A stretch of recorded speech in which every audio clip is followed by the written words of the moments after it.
Shalom, welcome to Anitha's cookies. நம்ம இன்றைக்கி இந்த வீடியோவில் என்ன பார்க்க போகிறோன்னு பார்த்திங்கன்னா, சூப்பரான ஒரு ஸ்நாக் ரெசிபி தான் பார்க்க போகிறோம். Diamond cuts. இது வந்து கோதுமை மாவை வச்சு தனியாகவும் செய்யலாம், மைதா மாவை வச்சு தனியாகவும் செய்யலாம், ரெண்டு மாவு பாதி பாதி எடுத்தும் செய்யலாம்.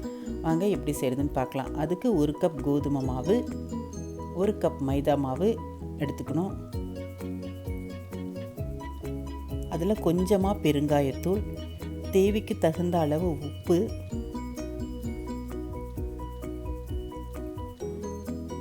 இது எல்லாம் இந்த மிளகாய்த்தூள், காரத்துக்கு மிளகாய்த்தூள், கொஞ்சமாக பூண்டு பொடி, அதுக்கப்புறம் சீரகம் கொஞ்சமாக எடுத்து இந்த மாதிரி கையில் தேய்ச்சி சேர்த்திக்கலாம். இது எல்லாம் நல்லா கலந்து விட்டுருங்க. அதுக்கப்புறம் 2லேருந்து 3 டேபிள் ஸ்பூனுக்கு பட்டரை நல்லா ஹீட் பண்ணிவிட்டு மெல்ட் பண்ணி அதை இதில் சேர்த்து இந்த மாதிரி நல்லா கலந்து விட்டுடலாம். இந்த மாவில் பட்டர் வந்து எல்லா இடத்துலையும் நல்லா ஒட்டிடணும். அந்தளவுக்கு இந்த மாவை பிசைஞ்சிக்கலாம். இந்த மாதிரி ரப் பண்ணி நல்லா பிசைங்க. இதோட கன்சிஸ்டன்சி பார்த்திங்கன்னா இந்த மாதிரி கெட்டியாக உருண்டையாக நிற்கணும். உடச்சி விட்டால் உடஞ்சி வரணும். அந்தளவுக்கு இது நீங்கள் ரெடி பண்ணிக்கணும். கெட்டியாக இருக்கணும், உடச்சா உடஞ்சிடணும். இந்த மாதிரி ஈரப்பதத்தோட மாவு இருக்கணும். இதில் நமக்கு கொஞ்சம் கொஞ்சமாக தண்ணி விட்டு பிசைஞ்சிக்கோங்க. ரொம்ப கெட்டியாகவும் இருக்கக்கூடாது, அதே சமயம் ரொம்ப லூஸாகவும் இருக்கக்கூடாது. ஒரு நார்மல் கன்சிஸ்டன்சியில் இருக்கணும். ஒரு நல்லா இதை வந்து நல்லா நீட் பண்ணிட்டிங்கன்னா நம்ம வந்து அந்த சிப்ஸு பொரிக்கும்போது, டைமண்ட் கட்ஸ் பொரிக்கும்போது ரொம்ப டேஸ்ட்டாக இருக்கும். ரொம்ப டேஸ்ட்டாக இருக்கும். அதனால் இந்த மாதிரி நல்லா கெட்டியாக கெட்டியாகவும் இல்லாமல் லூஸாகவும் இல்லாமல் நார்மலாக மாவு பிசைஞ்சு மூடி வச்சிடலாம். ஒரு 1/2 அன் ஹவர் ஊறட்டும். இப்போ கவுண்டர் டாப்பை நல்லா க்ளீன் பண்ணிக்கலாம். க்ளீன் பண்ணிவிட்டு இந்த மாவை நம்ம வந்து 2 பீஸாக எடுத்துக்கலாம். இந்த மாதிரி ரோல் பண்ணிவிட்டு இதை 2ஆக பிரிச்சுக்கலாம்.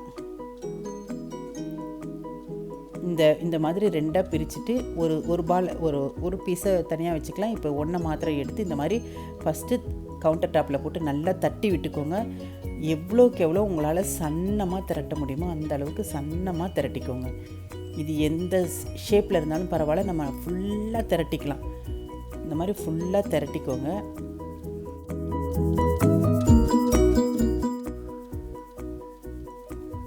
இந்த மாதிரி ஃபுல்லாக நல்லா சன்னமாக அது அப்படியே டிரான்ஸ்பரண்ட்டாக இருக்கணும். அந்த அளவுக்கு இந்த மாவை திரட்டிக்கோங்க.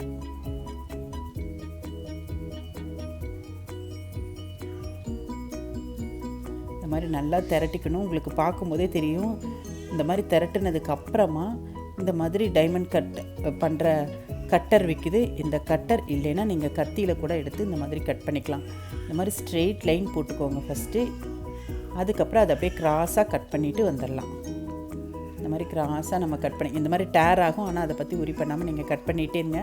ஃபாஸ்ட்டாக கட் பண்ணிங்கன்னா சீக்கிரம் கட் பண்ணிடலாம். ஸ்லோவாக பண்ணிங்கன்னா தான் அது கொஞ்சம் பிரிஞ்சு வர மாதிரி ஆயிரும். ஸோ ஃபாஸ்ட்டாக கட் பண்ணிக்கோங்க. கட் பண்ணிவிட்டு இது எல்லாம் எடுத்து ஒவ்வொரு இந்த மாதிரி இந்த ஷேப்பில் இருக்கணும், இந்த தின்னில் இருக்கணும். அப்போ தான் நல்லா உப்பி கிறிஸ்பியாக வரும்.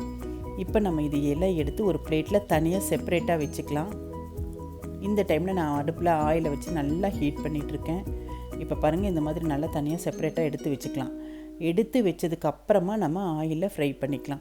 ஒவ்வொன்றா எடுத்து போட்டுட்டு இருந்தால் ஒன்று வெந்துடும், ஒன்று வேகாமல் போயிடும். அதனால் எல்லாத்தையும் ஒரு பிளேட்டில் எடுத்து வச்சுட்டு அந்த ஆயில் எவ்வளோ பிடிக்குமோ அந்தளவுக்கு எடுத்து வச்சுட்டு டக்குன்னு எடுத்து இந்த மாதிரி போட்டு ஒரு இடைக்கு கிளறி இதை நல்லா ஃப்ரை பண்ணி எடுத்துட்டோம்னா நமக்கு சூப்பரான கிறிஸ்பியான டைமண்ட் கட்ஸ் ரெடி ஆயிரும்.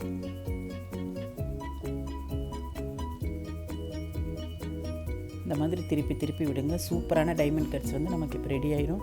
பார்க்கும்போதே உங்களுக்கு தெரியும், நல்லா உப்பி வருது. அதே மாதிரி நல்ல வாசனையாக இருந்தது. இதில் இந்த சீரகம், மிளகாய்த்தூள், பெருங்காய்த்தூள் இதெல்லாம் போட்டிருக்கிறது வந்து இந்த ஒரு காரம் மைல்டு ஸ்பைஸோட அந்த பூண்டு ஃப்ளேவரோட ரொம்ப டேஸ்ட்டாக இருக்கும். இது நீங்கள் டெஃபினட்டாக ட்ரை பண்ணி பாருங்கள். இப்போ நம்ம இதை வந்து ஒரு சர்விங் பிளேட்டுக்கு மாற்றிக்கலாம். மேலே வந்து லைட்டாக வந்து கொஞ்சமாக கருவேப்பிலை எடுத்து அதே ஆயிலில் போட்டு எடுத்து அதில் டெக்கரேட் மாதிரி போட்டிருக்கேன். இது தேவைப்பட்டால் செய்யலாம், இல்லைன்னா இது தேவையில்லை.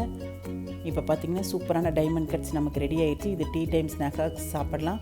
நல்லா கிறிஸ்பியாக இருக்கும். சாப்பிட்றதுக்கு இன்னும் சாப்பிடணும் அந்த மாதிரி மவுத்தில் கரைஞ்சிட்டே இருக்கும். சாப்பிட்றதுக்கு ரொம்ப டேஸ்ட்டாக இருக்கும்.